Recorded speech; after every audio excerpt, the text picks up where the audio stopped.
শুভ দুপুর সবাইকে। খুব গরম পড়েছে, সবাই খুব ভালোভাবে স্বাস্থ্যকর খাবার খেয়েও সবাই সুস্থ থেকো। আর ফেনা ভাতটা আমার বরাবরের জন্য খুবই প্রিয় একটি খাবার, কিন্তু আজকে একটু অন্যরকমভাবে করেছিলাম। আমি জলটা একটু গরম হয়ে গেলে আলু দিয়ে দিয়েছি গাজর। সবজি কিন্তু অপশনাল। আমি আজকে একটু মুসুরির ডাল, একটু মুগ ডাল আর একটু গোবিন্দভোগ চালকে ভালো করে দুবার ধুয়ে দিয়ে দিয়েছি। ফুটে উঠলে ডিমটাও শর্টকাটে আজকে দিয়ে দিয়েছি। ডিমটা অবশ্যই ভালো করে ধুয়ে নিতে হবে। তারপরে দেখলাম আমাদের লাউ পাতা হয়েছে অনেকগুলো, দুটো লাউ পাতা ভালো করে ধুয়ে এর মধ্যে দিয়ে আর একটু গরম জল দিয়ে ফুটে উঠলেই নামিয়ে নিয়েছি। খুব সুন্দর সেদ্ধ হয়েছে। তার মধ্যে আমি দিয়ে দিয়েছিলাম একটু সর্ষের তেল, কাঁচা লঙ্কা, যে যেরকম খাবে সেই হিসেবে। একদম মাখা মাখা হয়ে গেলে আমি নামিয়ে নিয়েছি। আমার বর যেহেতু ঘি খায় না, ওকে সর্ষের তেল দিয়ে দিয়েছিলাম, তাও চাপে হালকা করে ঘি দিয়ে নিয়েছি। আর খাওয়ার সময় আমি একটু বেশি করে ঘি দিয়ে নিয়েছি।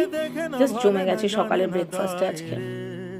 দিশাহারা কেমন বোকা মন।